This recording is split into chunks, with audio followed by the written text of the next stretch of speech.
swing low, sweet chariot, coming for to carry me home. Swing low, sweet chariot, coming for to carry me home.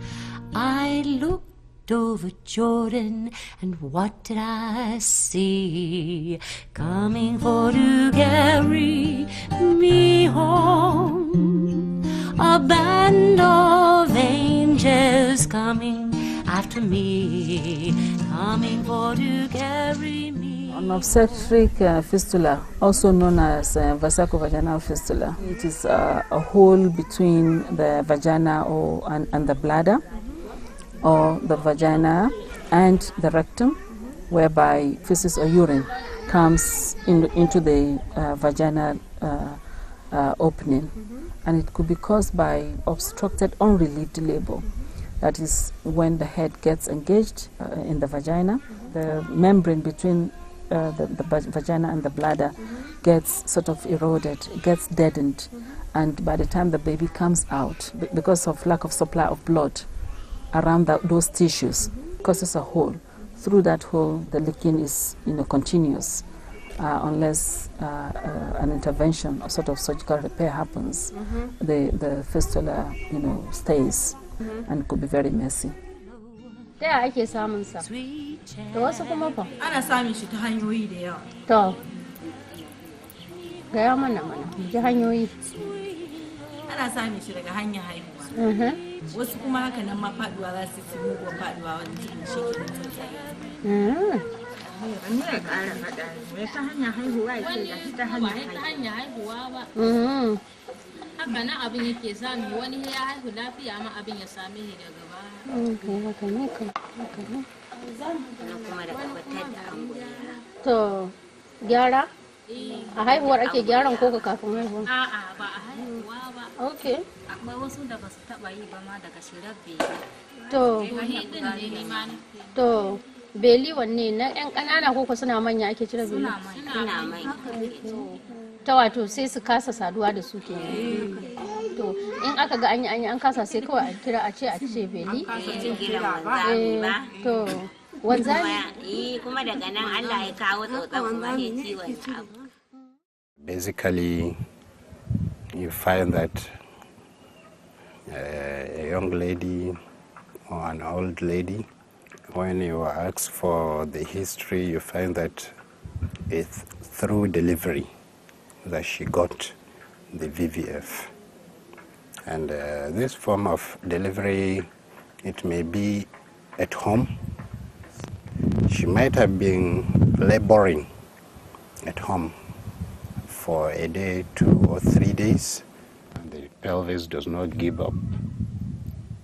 And then maybe they will call for what we call yankangishiri. Even though the head is down, stocked down, but they feel that small area around the urethra, it's just a swelling, normal swelling, but they feel that is the gishiri, and they want to cut it.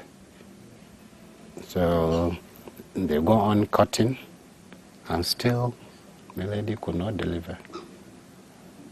Later they will have to take her to the hospital.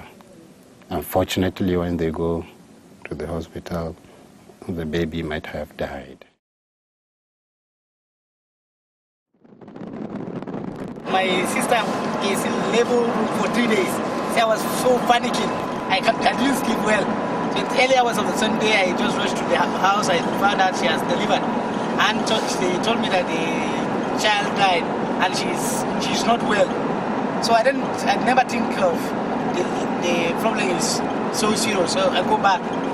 After a week, they told me that she's urinating, uncontrolled urinating.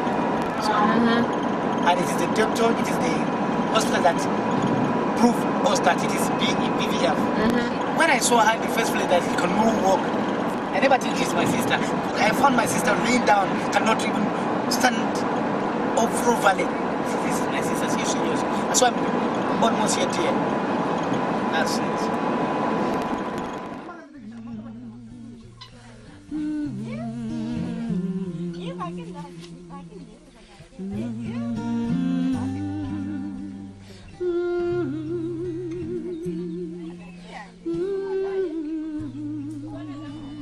cutar naƙuda dai da ta sauka ta koma kan kafa. Bayan na haihu kwana 3 ban yi fitsari ba, kuma ne in an ɗaga ni sai ya dinga zuba haka nan. Daga can aka ɗauke ni aka kai ni can da wannan su biyu suka ɗauke ni suka tafi da ni suka rike ni aka kai ni can. Mota muka hau. Babur. Ya tafiyar kin sha wahala akan babur? Lokacin da muka dawo sai dai gurin wannan raunin shi ne yake min ciwo. Ya ce me yasa aka bari aka yi naƙuda a gida? Ya ce me yasa aka bari aka yi naƙuda a gida? Why do you think they did not want to take her to the hospital? That they don't trust the hospital, or? There's two factors. Now, I know that in that they were taking her to hospital. One, economic factor. They feel that when they have taken her to hospital, there must be a cost. It will cost money, and they fear not to spend because there's no money. Two, illiteracy. Because if there is an element of illiteracy, there's a negative perception of the development level itself.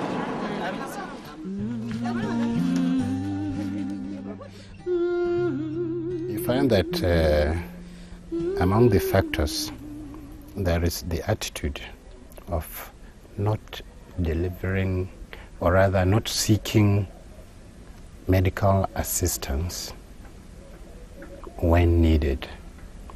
So a young lady maybe in her first labor, she will be at home, maybe under the influence of the family, especially the women folk, because the men do not really get involved in the decision on where or how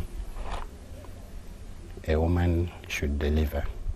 So in that case, the lady is not assessed physically to find whether she is fit for vaginal delivery or not. It's just a trial. Maza ba su da hankali, maza ba su da lura. Wuya in ta samu, a ebe ka yara ba kai ka gaban baba. Su ebe ka ridi su kai ka gaban yinna. Diyata lala shiga diyata balbalce. Aure mai lafiya a sata da kina. Abu ya same shi ko sai ka ci to inda ni ya sama to da ya zan ji kafin ma ka je asibitin da ya zan ji to ni ya sama to kin gane irin kamar suna so su ji yanda kuka ji lokacin da abin mutum da ya fara gani ya farka ya ganshi da wannan larura ya mutum ya ji kin san in mutum ba kai bane ba za ka taba sanin yadda za ka ji ba sai wanda ya ji ya gaya ma to kuma yanzu ga ku ga mu kuma shi muke so mu ji ya kuka ji lokacin any one of you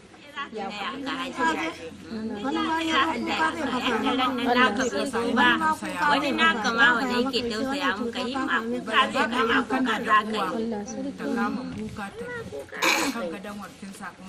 abin da Allah ya saukan maka kuma wani na kama zai koka maka ina tausaya ma da ya ganka lafiya da wannan laru ya sa kuma ina kwanciyar hankali to ai ita ce haka ne to kuma kaman kyama fa haka ba a kyaman mutum ana yi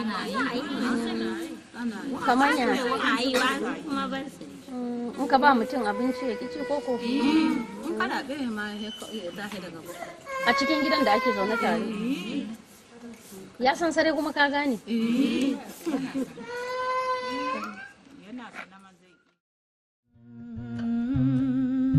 To ba na jin daɗi gaskiya idan na tona hakuka nake. Aikin sa shi bakin ciki ma ake bayanin suka ci zuciya da ta zafi ko in yi kasa kin gane haka suka suke bayani amma ki faɗa a dunkule ki ce wa zuciya ki ba idan ma san ba da shi na bayan tikira ma shi ne ma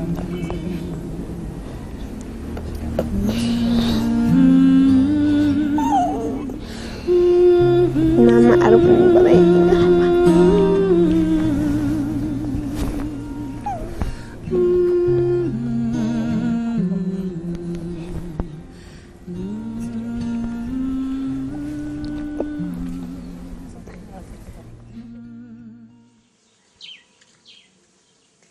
daga garin mu a baba amalan kika kawo ni malaki ya kai tafiyar daga Ashura kuke zaune ne ko gidan makera daga nan ka kai ni kafa Hausa daga Ashura ne. Waye ga muku ana aiki nan ne? Na muku san cewa nan ake aikin fitsari. Likita ne ya ga muku. Na kafi ba. To wurin su kuka koma kenan bayan an sallame kun koma gusa ne? Wata malama ce da ta je gidan sai ta ce wata ma ta yi irin wannan fitsarin to he aka je gurbin su. Generally, to fix the condition, you need surgery. Surgery whereby that hole is sewn up in order to stop the leaking of the urine. It could be long, it depends on the extent of the fistula. The simple ones could be repaired and incontinence will stop after recovery, after healing. But there are some complicated ones that need 2 or 3 surgeries in order to actually have complete recovery.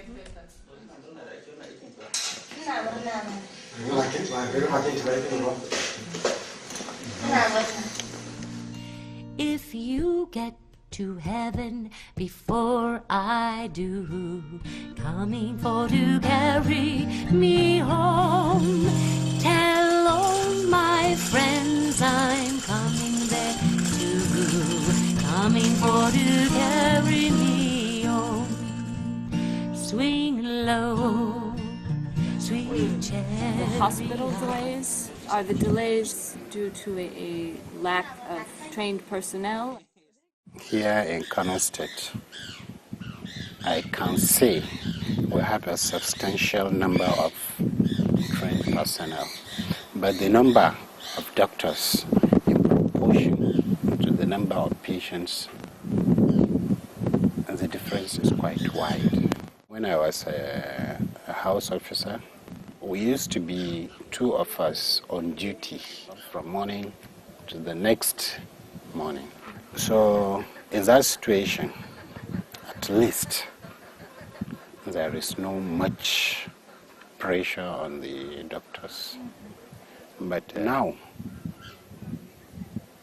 you find only 1 house officer, and a house officer is quite not experienced. And maybe he will be the only person throughout these 24 hours.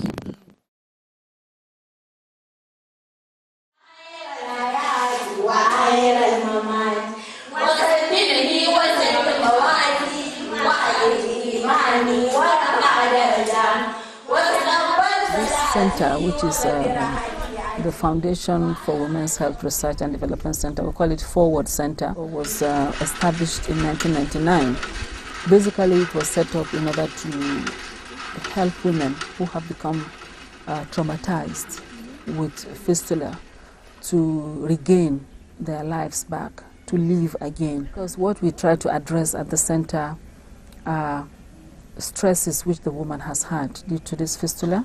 The first project had literacy classes as outreach and prevention, a sort of entry point to talking about maternal and child health.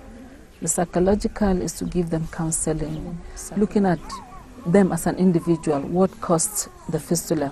And they also have group therapy, where they network, they sit in the evenings and just talk and then tell each other stories. In the first place, it is her low socioeconomic status that has brought her to have this problem.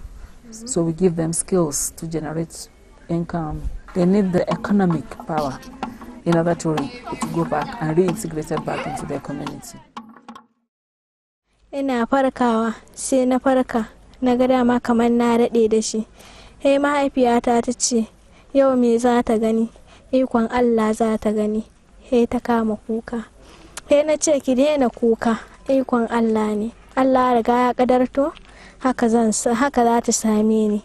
Da ina ƙuruciyata ban yi ba, yanzu ma ikon Allah ne, radda ya kawo ranar yaye mini zai yaye mini ba tare da na zub da hawaye na ba. Yan uwana su damu, yan uwana sun yi kuka, mun bi malami mun bi woka, duk abin da ba mu dace ba shi anan ga aiki na ɗaya na samu dace, na warke. Yanzu na gode wa Allah, na gode wa Annabi. Tun da ciwon ya same ni bana shekara 5. Da na ga dai kuma ya yada ni, da na gama wanka ta yi wayo kuma he muka ribu. Da muka ribu he wani ya ce shi yana so da haka ma sai aka yi auren bara aka mun aure. Da aka mun aure kuma muka je kudu muka dawo da muka ji labarin nan kuma sai ya kawo ni. Wai yaya kika ji? Sai na ji raina kawai ya ɓaci saboda tsananin wannan ciwo na san shi ya sa. Ban yi ba kuka haƙuri na kawai. Kuma da aka mun ma mu hudu ne amma tun da na je gidan nan har yau kishiyoyi na ba wace ta nuna min wani abu. Abun shi yi nake kuma shi suke. Har yau ba su nuna min ba wani abu, mijina ma bai nuna min ba. Wannan din na yanzu ba ina munna in Allah ya sa na warke. How long do they stay here on average? What's the... About 10 months in a year. Yeah, about 10 months. Yeah, there is an exit interview for them. You know that when you go back, your status has changed. You are now empowered. In the villages, there are schools, there are centers, health centers that you can help to share your knowledge. You can see the difference from when they come and when they leave. They're really empowered.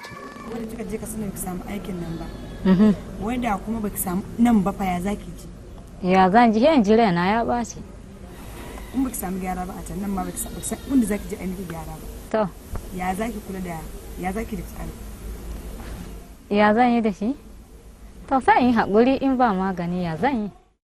This center we could accommodate 50 women, but we have to limit it to about 20 because we don't have the funding. We can prevent it with nutrition education, with maternal and child health promotion, raising awareness in the community for both men and women, and actually having some sort of outreach services.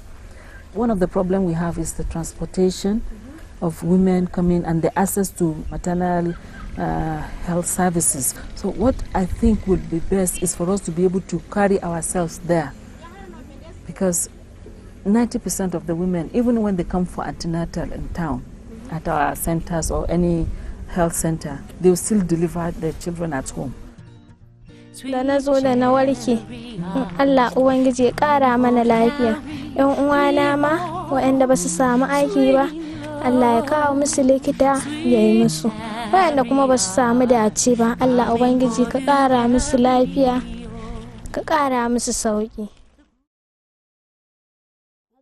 Su da hankali maza ba su da lura wuya in ta samu a ebe ka yara ba kai ka gaban baba su ebe ka ridi su kai ka gaban to muna so da ki gaya mana tsakanka daga wani lokaci kike wani to bana shekara na 4 shekara ki 4 to daga wannan tun daga shekara 4 zuwa yanzu wani ci gaba ke ganin kin samu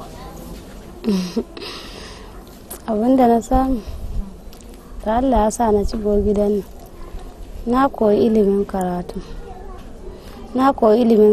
na koyi dinki keken dinki na iya dinki na iya saƙan ɗan goyo na iya yin hula. To yanzu a cikin kamar ilimin da kika koya za ki iya rubutu da karatu? Zan iya bakin ƙoƙarina. To a iya rayuwanki me kika san wannan kungiyar ta taba taimaka miki da shi? Na kungiyar taimako da yawa kuwa. Kamar me da me dan lissafa mana wasu da shi? An min aiki to aikin sai ya zo da laruri rashin lafiya. To sun taimaka aka min ƙarin ruwa. Sannan aka nemo jini suka yi min ƙarin jini. To bayan nan a sayo magunguna in sha. Bayan magungunan nan da muka dawo aka samu lafiya sun mana kyaututtuka an ba mu turame 5 mu mutum 20 kowa turame 5 aka ba shi a gidan nan sannan aka dawo aka mana kyaututtuka na uluna na saƙan ɗan goyo sannan aka dawo aka ba mu dai kowa 1000 guda to shine aka yi mana taimako sannan bayan nan da yoyon fitsarin wannan na gani jikin nawa dai bai ƙasa warkewa ba suka ce to in dawo da na dawo suka min hanya aka kai ni Kano. Can ma aka min allura asibitin nan, da na je asibitin nan shikenan sannan sai aka min aikin nan na yoyon fitsari. To shine suka yi dalili to gani da aka yi aikin jikin ya yi sauki. Bayan nifa mijin naki kun rabu ne ko har yanzu auren yana? Bana muka rabu, mun rabu bana. Saboda za ki iya kawo dalili? Zan iya kawo dalili. Saboda dalili abin da ya sa dalilin da na rashin lafiyar nan ya same ni. Kwata-kwata sai ya nuna ma kawai shi kaɗin raɓi jikinsa. Kuma bayan nan da na zo gidan nan shekara guda na wata na 11 na a gidan nan. Bai taba zuwa guri na ya dube ni, na rashin lafiya. Babana ya zo ya gani da ya koma ko tambaya ce bai yi ba, ya ji a jikina kuma bai taba takowa ya zo nan. Shi ne dalilin da ya sa na ce tun da abun ya dawo a haka kawai ya min haƙuri, ni ma in haƙura da shi, dama ni na matsu da shi matsalar ci babu. Auren da aka yi ke kike so dama ba shi ba ko kuwa? Auren da aka yi mamu a ƙauyenmu manya suke ma aure, ba kai kake zaɓa ba. Sunan ƙauyen. To su kuma mazajen da suke irin wannan idan suka auri mata daga baya dan sun samu da larura suke rabuwa da su, wanda irin shawara zaki ba su? Shawaran da zan ba su sai in ba su shawara in ce su rika yin tunani, mutum komi abin da ya same shi duka a gurin Allah yake da sanin Allah. Su rika yin haƙuri da zaman duniya, mutum Allah ya ba shi lafiya sai gani komi ba kamar ba a yi ba ma.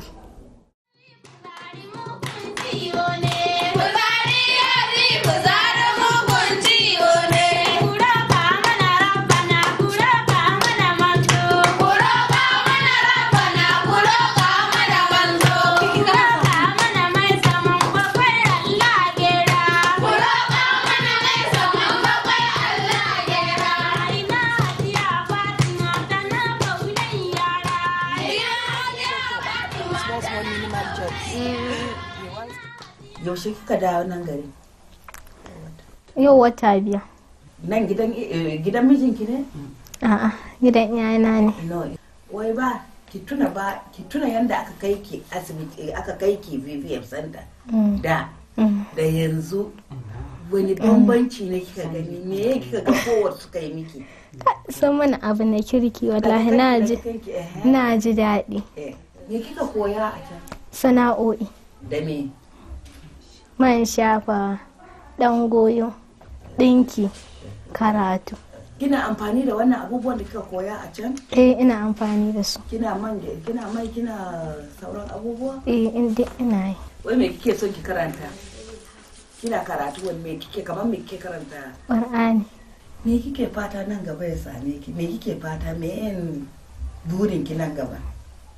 Na sana'a ko ba na sana'a, na rayuwa. Samun lafiya. Kin samu lafiyar ki ai ki yi aure.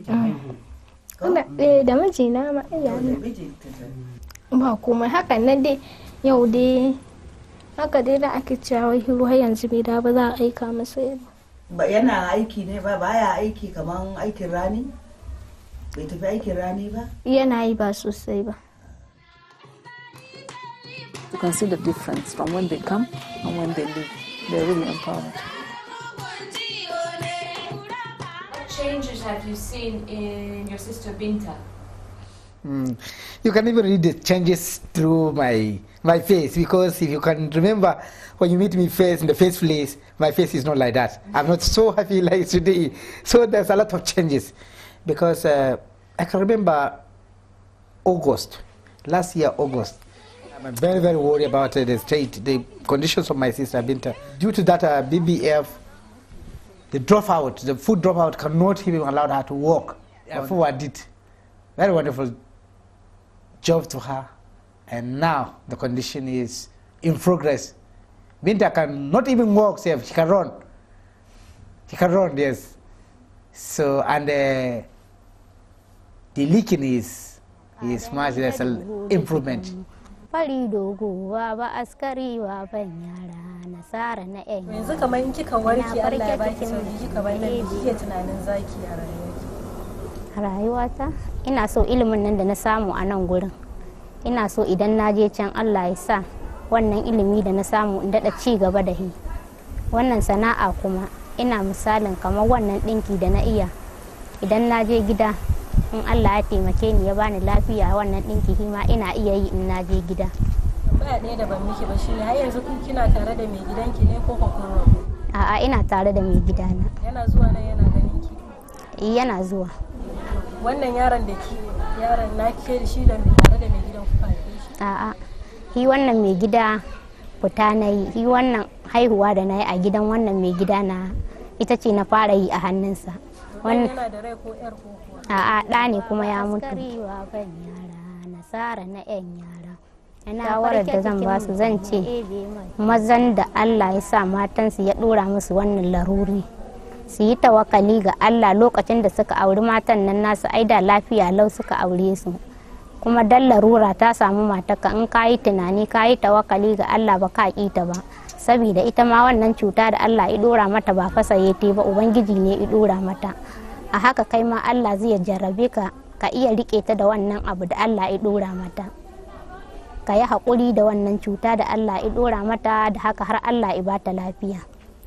Before the incident of my sister Binta, actually, including me myself, I never knew about something like BBF. Before meeting the forward, according to the traditions, we believe that there's some evil spirit that cause this urine to come down non-stop. So we have to go to herbalists, traditional healing, drink that, to sacrifice, offer sacrifice, this and that. No improvement. Some will stay with 20 years with BBF. Nothing to cure BBF, only surgery. And we have seen it in reality. It has happened on Binta, and Binta stand as a sample, as an example. Yes. Idan na tuna baba ko tuwo ma ban nasi, da in na tuna inna ko fura ma ban nasi, magobsi da magobsiya abun daga Allah ne, magobsin mai saniya ba zai rasa nono ba, magobsin mai ragumi ba zai rasa balama ba, magobsin mai godiya ba zai rasa sirdi ba, da in na yi tunaniya gida muka dosa, anan muka zauna ba guri na zama ne ba. Nima na ji daɗi kuma tana murnan ganin ki sosai. Nima ina murna da zuwa. Abin da aka koya miki a senta yanzu kina aiki da su ne kamar sana'a da suka koya miki? Ina aiki da su. Kamar me? Man shafawa dai da ke munan ba kayan aiki shine dai dole he mun koma wurin ku. Yanzu sana'a ta taliya ne. We have seen today just how far it is from Dambata or even from the main road. Yeah. How did she go to Dambata? Wai mun gani da muna zuwa mun ga nisan Dambata zuwa nan. Ya aka yi kika san batun Dambata har kika je? Da mota na je. Da mota daga ta dauke ki anan? Daga nan a kafa na taka na je dan. Da VVF da rashin lafiyar da komai da baya da yarki a baya.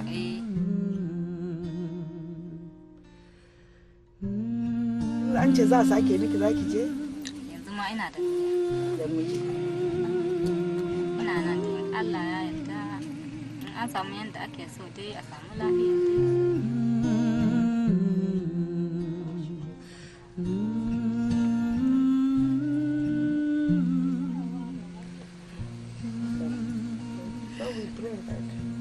muna fatan samu lafiya ko? Sweet chariot coming for to carry those who are not successful at their pace, you find that there is much distortion of the anatomy. You find that some of them, the anterior vaginal wall is almost completely gone, and what is left of the bladder is very small. When we say a patient is inoperable, she must have gone maybe 4 5 or 6 attempts. And there is nothing we can do. Yes. And actually, it's not that there is nothing we can do. But what we are considering is new cases are coming. We do the new ones, which we are sure of the success, and then we come to the old ones. We still attempt on them. You find that about 90% of them are completely continent of their urine, and they can go home, only that with some advice.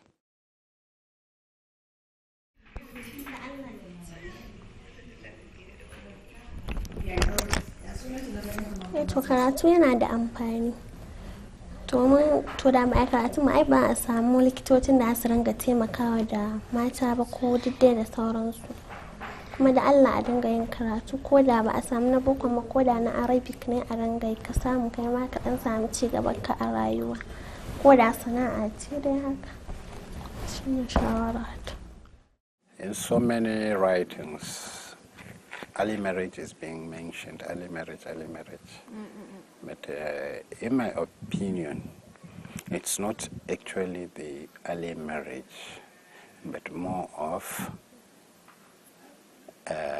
unobserved, or rather non-supervised delivery. If a girl can get married at 9 and get pregnant at 10, start delivering, if there is a very good obstetric care, she will never develop BVF. The government of Nigeria should look at issues of women in a holistic way, improve the nutrition of the women, be proactive, set up nutrition center to feed women and children, either they're pregnant or not. We don't wait until there are, problems like famine to stop the problem before it starts. Because most of the women that go to the hospital to deliver are those who never attended antenatal. There was no prevention. They never had any nutrition program in their communities. They didn't have any education. So this is something that should be addressed by the rural development programs, by the Ministry of Women Affairs, Ministry of Agriculture, Ministry of Economic Development, water. So it's a whole thing, and it's a vicious circle. So these women should be caught before they get into this problem. Delivering a baby is a natural thing. It's not a disease at all.